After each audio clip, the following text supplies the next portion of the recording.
Do, do, do, do.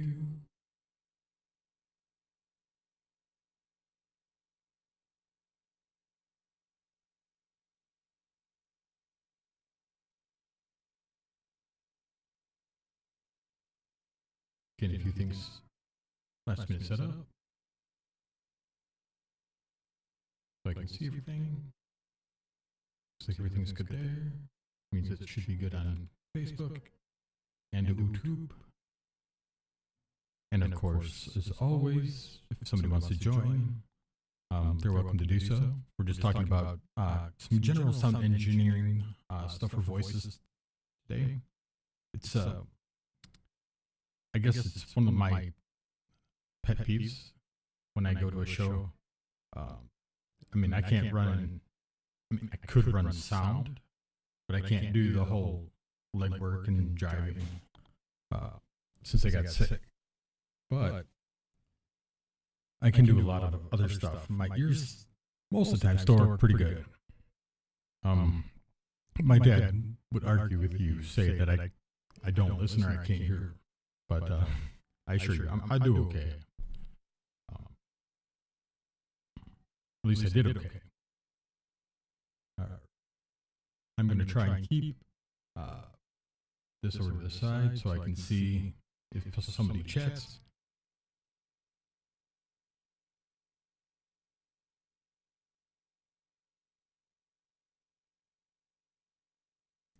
But I want this in my forefront. And so if you guys have any trouble seeing some of it on your screen, let me know.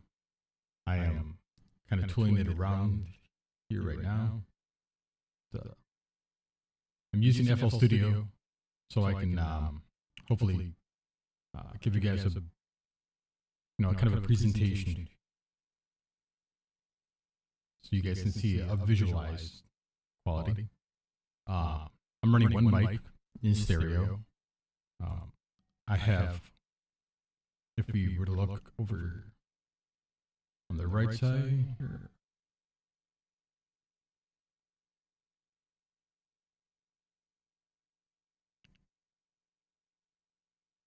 the show.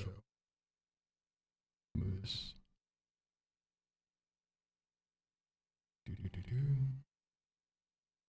My problem is I run a 4K screen, and then a lot of things don't run in 4K, so I had to shrink everything down unless I want to pay for premium, which I do not yet. Can I? Well, what I'm doing is I'm running the one channel, and I'm going through a parametric EQ, which you can see on the left, and then I'm going to my compressor, and then I'm going to go to the second EQ, and I'll tell you why I'm going to do it this way. One is because a lot of boards have just an EQ and a compressor on one channel. They may not have a master or a subgroup compressor or EQ. So you're only going to get one or the other. And it really depends on the board whether or not the compressor is going to become going to come before the EQ or if it's going to come after the EQ. And believe it or not, that makes a big difference in how it runs. So, and then I can show you how some of this works if you were to do like a second chain into a sub for vocals, because that's what we're going to go okay. It's just vocals. It's just some really basic, really simple stuff that I see confused a lot. And the thing with vocals is you obviously want to maintain the integrity of the vocal, whatever is there. I mean, if they're really bad, you may not want to maintain the integrity. But there's a big thing in the sound industry, and that's the source matter. So if your source isn't good, there's not much engineering you can do, period, that's going to fix that source. So that comes with their vocal technique, mic technique, just where they position themselves on stage in front of speakers. If you're doing live shows, obviously this this is what I'm going to address mostly because it's what I have the most experience with. Then, like everything in the room, the way the room is shaped, all of that's going to have impact. But we want to focus on what you as an engineer can do. We can't fix a singer who doesn't sing well. If he sings like this, And everybody loves it because they've been coming to his show, then yeah, just that's what they love. So, don't try to change somebody from what they are and what the people are coming to see. What you're trying to do is like makeup. If you see women who are really good with makeup, very natural beauties, the thing that they do is that they're not putting too much makeup on. What they're doing is accenting what they have naturally, or potentially using like lighting and shadow to take away from like bony structures or too much roundness or too much harsh shape, whatever. And that's essentially what you as a sound engineer would do. And it doesn't really matter if you're like a karaoke person or just a solo DJ just doing your own voice. If you're a radio station DJ, live DJ, or if you're engineering bands, this kind of all applies. So here, I do have, of course, some stuff going through my main board that I'm running. The Persona 1642, not the new cool one, the older one. Still a good ass board. But what I want to talk about right now is just vocals, and a little bit of compressor. So what I really want to focus on first, and this is just because people get vocal compression wrong a lot, and it's okay. It's not easy. It took me years of playing with it in live to figure it out. All right? It's not a cure-all. There's not one answer for every voice. You'll see a lot of videos out there that they're going to give you a way to do vocals, and they're going to say like this is the way to do vocals, and it's a safe way to do most vocals. And so they'll talk to you about like going to like a 2-0, a very light, very soft. So they'll go soft, and there'll be a slower attack, and not too long a release, because we wanted to release naturally, so that as a note finishes in a longer note, the compressor doesn't like let go at the end of it, and suddenly it shifts how it sounds completely, right? And we always want to set the threshold close to where we want it to kick in. And with most vocals, I'm going to say negative 18. That's what we call unity or 0 in most boards. And this is where, like, if you were looking at a meter, like where this one right here, this is where we're entering the yellow, or depending on the board, starting to get into the orange and red. It's all board dependent, but usually in the digital world, negative 18 is at the peak of the green, where it's going into yellow. That's what it looked like on your board. And if you were, I think some brands may do it at 0, but most boards, their unity, their 0 is negative 18 digitally. All right. So if you're looking at your board, their fader would be at 0. But digitally it's negative 18, if that makes sense. All right. So board fader would be 0, digitally negative 18. All right. But if you're doing compressor on a digital board, you're going to be doing negative 18.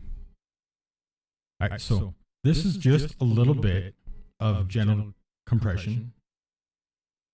and I can turn it off, turn it on. There's a slight difference. You can probably hear it. There's a little bit less air. It's a little bit more solid, kind of refined. And this is really good for your normal vocal. You can use if you were going input here, and like this is the output was way lower than the input, then you would want to go, because like if we did a lot, then we're going to lose a lot of space here. So we would then want to bring that out. All right. And I'm going to tell you why we might do something more aggressive like that in just a moment. And there are times on not that aggressive, but more aggressive, all right, that you might want to do with vocals. And the reason would be that sorry, hearing me while I'm talking is something I'm still getting used to. I'm not the guy on stage. I don't normally monitor myself, and I'm still having trouble with my speech from long COVID. So this is both therapy for me, and it's kind of driving me insane. But bear with me. I'm going to try and get used to it, but I'm also going to try and teach a little bit of what I know. All right, so this is what I would use for normal soft tone vocal. Your average guy, the guy who's going to sing like this, like his voice is up here, it's sweet, it's clean. A lot of guys who sing, that's the favored pitch, and it's great. Don't get me wrong, it sounds great. It's easy to mix. It's clean to mix. You can engineer a lot of common instruments and structure around that. Really good for bands live, because that voice will carry. If you have a deep voice, then it's harder. The bass guitar, the drums, parts of the keyboard, all kinds of stuff is gonna. The rhythm guitar is all gonna get in here. It's gonna clutter it up. It's gonna make it harder to hear, and the voice won't carry as far naturally. So you need to figure out what you're doing. Like this is me pitching up. This is not my natural easy voice, the one that I speak with when I'm relaxed. This is the one I'm trying to use when I want to communicate with people, because it carries better. More people can hear it without listening. So people hear things, but they don't always listen. And then I don't mean that they don't. There's listening and there's listening, right? The first one is something that you do kind of passively, and you just hear whatever. And when you really listen, when you're practicing the active function of listening, that's a whole different ballgame. And that when you have your softer voice and your deeper voice, then that's I think my kids in the other room know that I'm recording. I feel like they do this every time I try, no matter what time of day. Yeah, we can definitely hear it. Girls, tone it down a little bit. Thank you. Yeah, they've been singing all day. So, thank you, Matt. So what I want to talk about is mixing people with lower tones and richer tones and softer tones. And the reason why is a lot of people think that softer tones are way down here, those really deep tones. They think they're like 80 hertz, like the sub bass. They're not. I see guys all the time. I dealt with it all the time, and they're grabbing that bass knob and they're trying to turn it up to like make my voice sound like it really does. And I'm like, your voice doesn't sound like that. It's not that deep. It just, I don't know. It's a weird guy thing. But so the first thing you want to do on your EQ in a live setting is pull your low end down. You're going to cut off all this. You see how I cut off all this? Now this is before my compressor. This is my first EQ, the one that's before compression, before anything else. So I've taken all this bottom end out, and my voice barely changed. A little bit of clarity, but not much change. We can still bump this if we wanted to in the 100, but again, most vocals are not down there. But right now, we're talking about people with deep voices. So you may bump it, but you want to be tight with the curve. So if you have a good board, this is what we're addressing. People with a better board, you'll have a parametric EQ, and you can adjust the shape of your Q or your curve. So if I adjust this, I'm grabbing the wrong one. If I adjust this, you can see how it changes like that. All right. And if you listen, yeah, you can really hear the change between that, right? So you would want to grab where more of the meat is and keep it right about that 120, somewhere in there. But you don't want to go much lower than that. You don't want the voice in the subs, and you're probably going to cut anything close to this or lower out of your mains. Even if your mains have subs in them or woofers in them, you don't need the vocals in there. Even if you have a deep voice, you don't need that too much lower than that. Even if your voice can replicate it, you're in a live setting, so you still want to make it sound good and clean live, right? All right. So the next frequency I want to talk about is mud. And this is one that I see get all the time. Again, boom. Like, wow. Yeah, it's body, right? But at the same time, it's boxy. It's muddy. And most people's voices, especially in a music mix, it's going to sound less clear and shitty. So we don't want to sound like that. We want to cut through any mix. So even if we want to be low, we want to be low and clean. That didn't sound low. That just sounded thick, right? We can go up here. You can really hear that it's boxy. Right? We don't want that. So we go to our little cue here. We're going to bring this one pretty tight. And this is about that 250 range. And we're going to bring that down, like pretty hard. We don't need much of that boxy quality in there, right? So 250, somewhere right in here. If you look close, you can see the frequency right on that band, right there. All right, so we took that out, and our voice, if it's naturally low, still sounds low, right? Now, if we want, we can bring up some more of that for the body right here, and we can do this right around that 500. All right, that's where more of the body in a lower voice is. Now, you don't want to boost it like super hot. You're more shapy now, right? So if we go hot, yeah. But now it sounds again boxy and weird. So you just want to give it a little nudge, right? And then again, we want clarity. So we're looking at that like 3K, and we're going to grab that. You see how we're going to go here,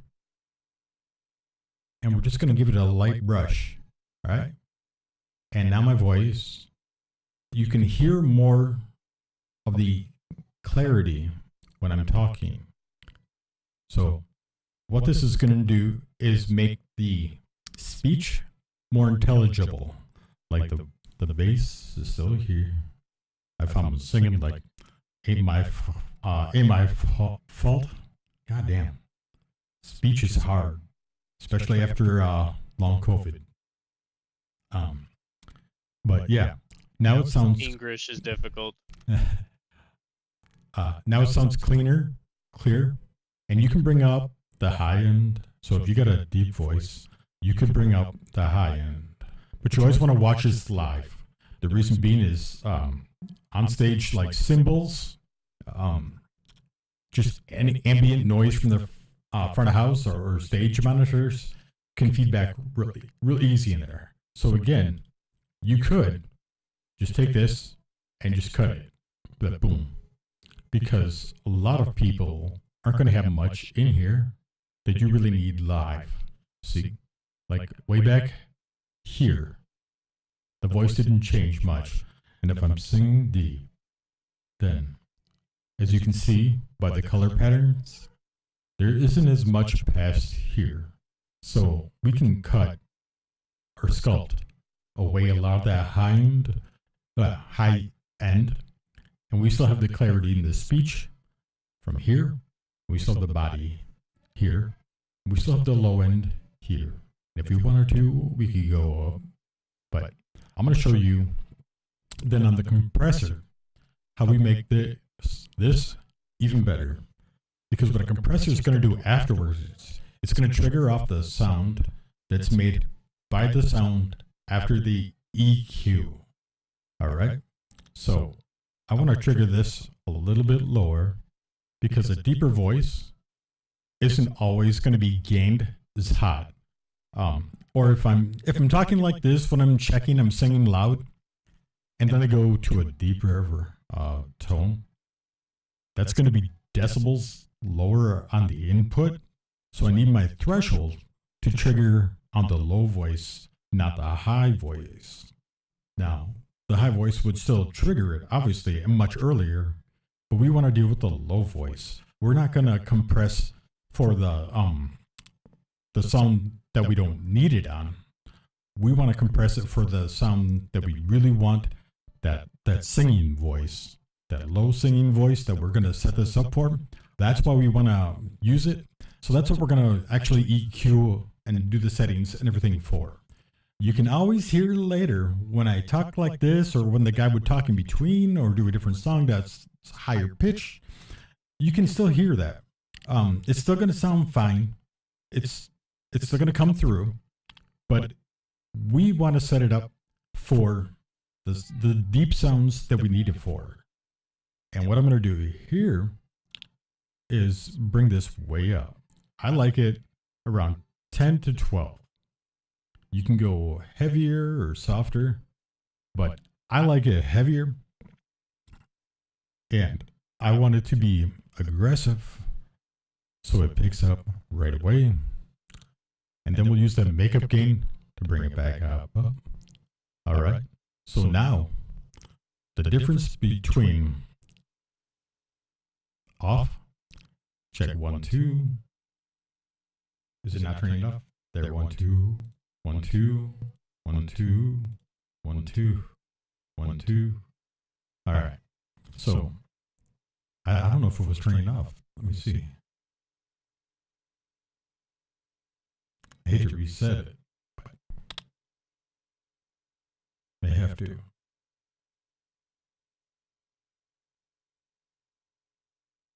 I can do that.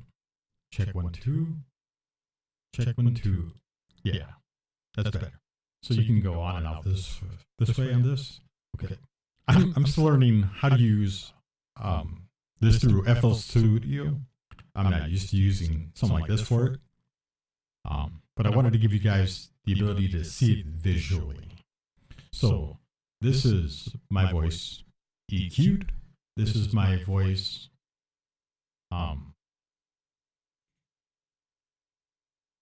check 1, 2. There we go. After the compressor, right?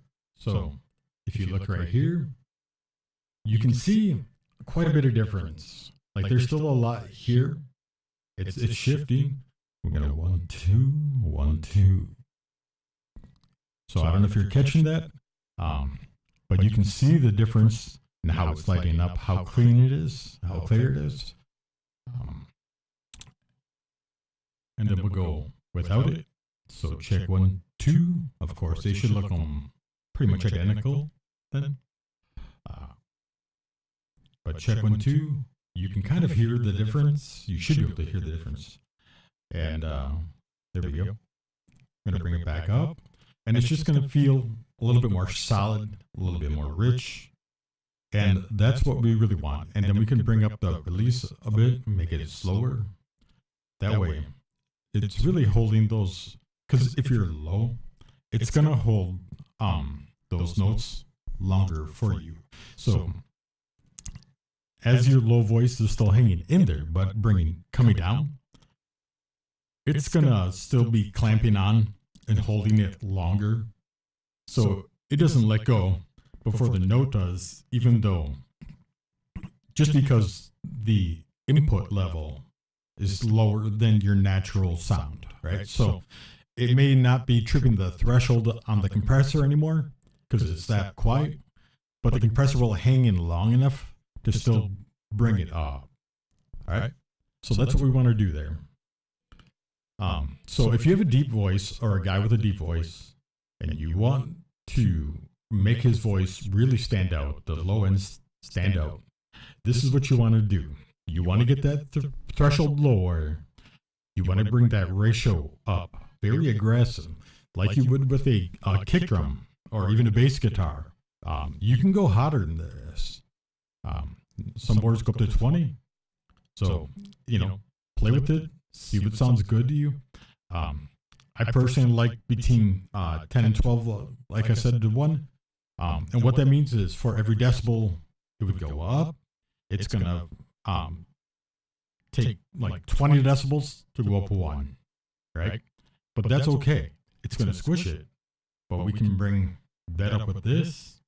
And now suddenly that bassy voice is rich, but it's still loud in our mix. All right. So this is a really good technique for making your low end vocals sound good coming out of your mains. All right. So I'm going to turn off this EQ. All right. So it's not doing anything because it's not on. Now this one, that's after the compressor is on. And you can hear the difference quite a bit. Let me turn off this. All right. So this is my voice, just natural. And now this is it compressed, right? So this is what we're going to do now is compression or EQ after the compressor. All right. We still want to pull out a bunch of this junk on the bottom end. We're going to bring a little bit more tightness to it. And I still want to bump up around 100, 120.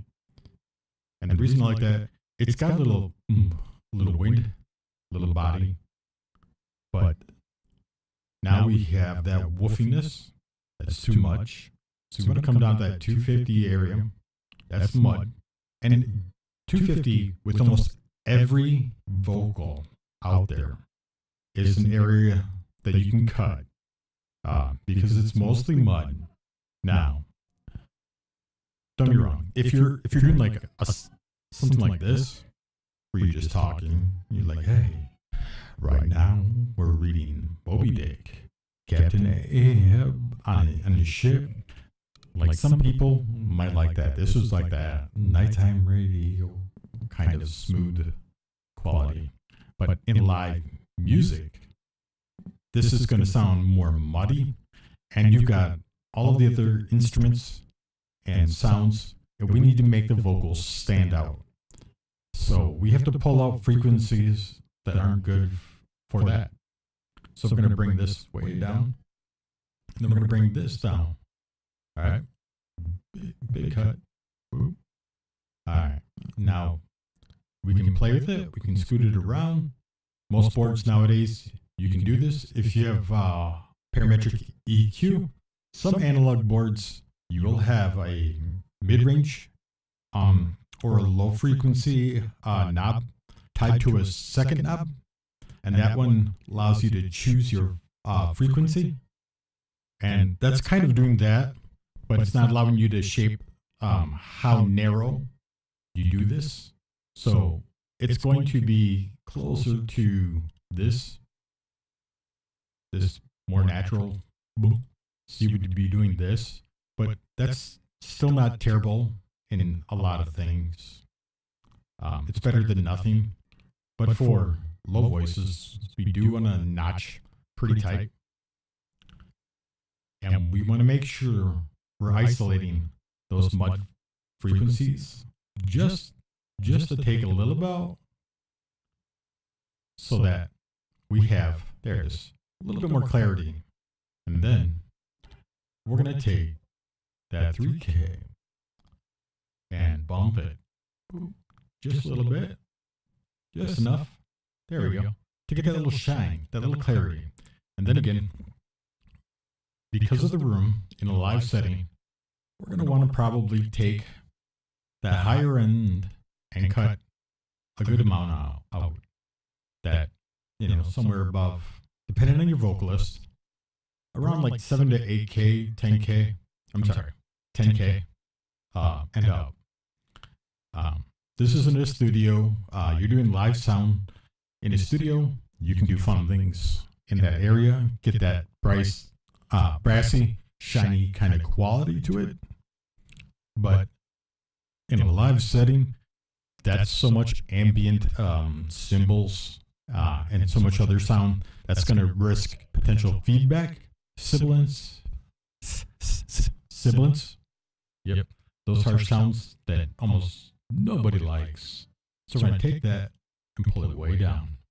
All right, and because of that natural curve, we can adjust this one a little bit more. There we go, back there.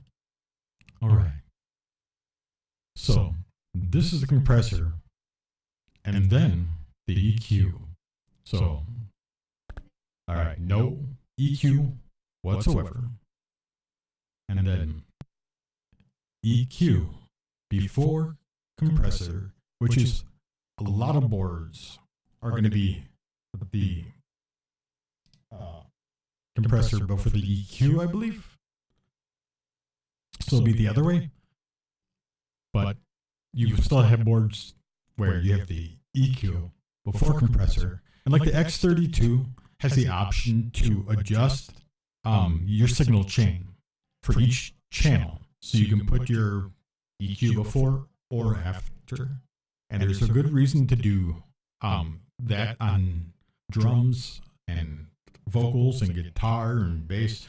There's so many different techniques you can use to adjust all kinds of things, depending on how you want it to sound. Classic rock vocals or classic rock drums, I would do the EQ before I compressed it, right? But modern drums, well, there's two different ways to do it. If you have subgroups and you know how to use them, I would do it after in the subgroup in addition to after on the channel. But there's a whole lot of techniques. There's not technically a right and wrong as long as you like the sound, right? So play with that. But this is before off now, and then the EQ after the compressor, right? So what this is doing is triggering way down. My voice is coming in at -18 about. So I'm triggering that way early. And then it's squishing all those frequencies much tighter and not letting the dynamic range get away. And that's why you're seeing across the screen here, you're seeing all these bands much more bright in a whole area. Whereas if I were to turn off the compressor and everything, it doesn't show up quite the same. I notice it, but you may not. Like people have different vision and hearing, right?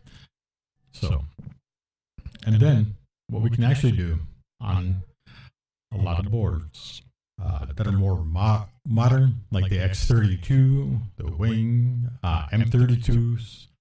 There's just so many is you can do the EQ. The EQ.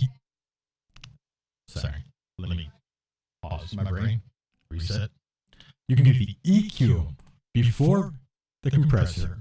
Then, in a subgroup, you can do the EQ afterwards. So you got your vocal subgroup that you can do this.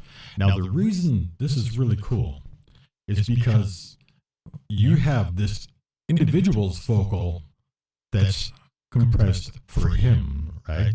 So when he does his low end voice, he's going to come through. It's clean because we got the pre-compressor EQ, and then we have a post-compressor EQ for that channel. And the cool thing is, for a vocal subgroup, we're going to have, you guessed it, another compressor. And this one is going to be light. The point of this one is to trigger at that unity and keep all of our vocalists together. We want it to trigger fairly quick for all the vocalists. Hang in there for a little while so that everybody hangs in there. And then you usually won't have a type on your board. But we're going to go with soft because that's closer to, I think, a lot of boards.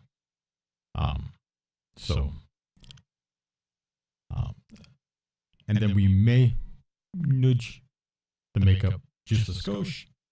And that's what your voice would sound like. So your low end guy, you want to be able to cultivate his voice before the first EQ on his channel. And then in a subgroup for the vocals where all the vocalists are going to go to, unless they're not like a harmony guy. If they're not a harmony, if they're not somebody who's normally singing, you may not want to send them there. You may want to send them straight to mains. So if you get like a drummer or a bass player who doesn't sing, just somebody in the band who's not singing along with anything, he's not doing any of that, you may want to bypass all of this and just send him straight to the mains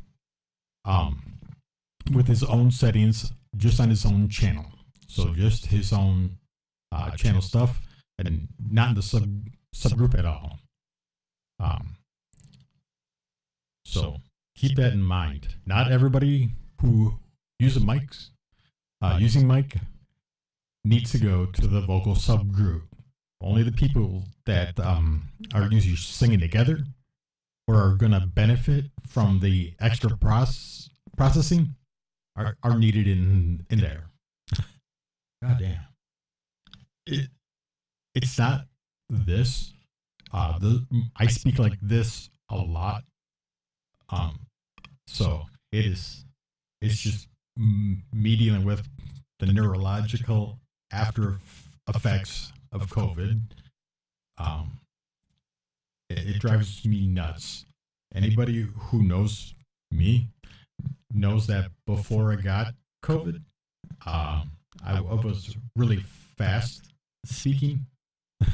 I did shows for years as a DJ. This is hard. Don't pity me. Pity the fool, but not me, even if I am a fool. But yeah, this is what I wanted to talk about today, specifically because this is a vocal technique for low tone vocals that will help you get your vocals up in the mix so that if you got a guy who's like, blame the bar for the hurtin', blame the hurtin' on the heart, whatever, this ratio on the vocal for him and then the gain, like if you didn't mix it low, let me bring this up, like if we didn't bring this threshold way down, you're not getting that same tone. It's changing the tone dramatically. And then it's going to change the rest of it pretty dramatically after, right? So it's that threshold. If we just bring it to 18, that Unity Digital, it's still not going to sound the way that we want it to sound. We need to bring it way down, and then we need to gain it back up. And the reason that we're doing that is that we're bringing all those frequencies up. So all these low end frequencies that maybe weren't so loud or solid or whatever, and these high end frequencies that maybe weren't as solid, they're getting all compressed, and now they come together better, and they give us a more full bodied sound that lets the low end come through really nice but clean, right? So if we didn't do the threshold down here and then use the makeup gain to bring it back up, then we wouldn't get that sound. All right.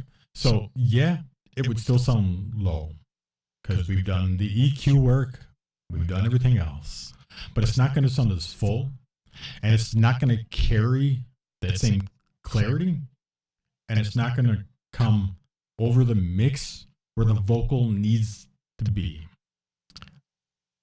All right, if that makes sense. So what we really need anytime that we're doing low vocal is this heavier compression, what you would normally use on like a bass, and not something like this, because now I've compressed a low voice and there's low tones, but it sounds more open, it sounds a little thinner, it doesn't have that same rumble, it doesn't carry everything that we want to carry in that low tone. So even if I'm talking low right now, it doesn't carry the same way that it does as we go up here and get that low tone. All right. So we want to be heavier with the compressor on a deep voice. And that's just like, let's click all these off. So that's it. Just really talking about how yeah, it changes quite a bit, doesn't it? But that's just for singing purposes. If you got a guy in your band who's got a low vocal, or he's going to do your papa maus, or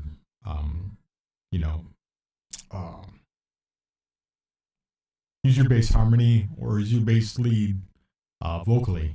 You want to know how to engineer his voice just the same as you would with anybody else's voice, right? You want to treat him with the same respect you would treat any instrument, and the same respect that you should treat with any higher tone vocalist, right? So get that compression, get that EQ set right. You're not losing anything by pulling out the boxy frequencies, especially in a live setting. You don't want a vocal to lose quality and clarity in a live situation. Here you're going to have rhythm guitar, you're going to have body from a snare, you're going to have acoustic guitar, you're going to have bass guitar sitting through this. So you want the vocals, which are already going to sound more muddy, more thick, to come out of there, right? We don't want vocals to have a hard time making it through there. Like a low voice still sounds low, even if you take that little box and pull it out, right? That's not going to hurt how heavy, how rich, or how low your voice is. All right? Make sense?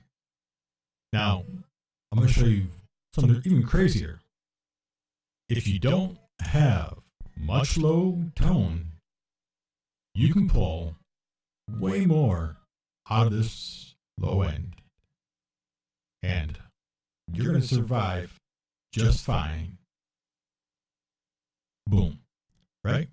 We don't need anything below the 100 in any normal male vocal.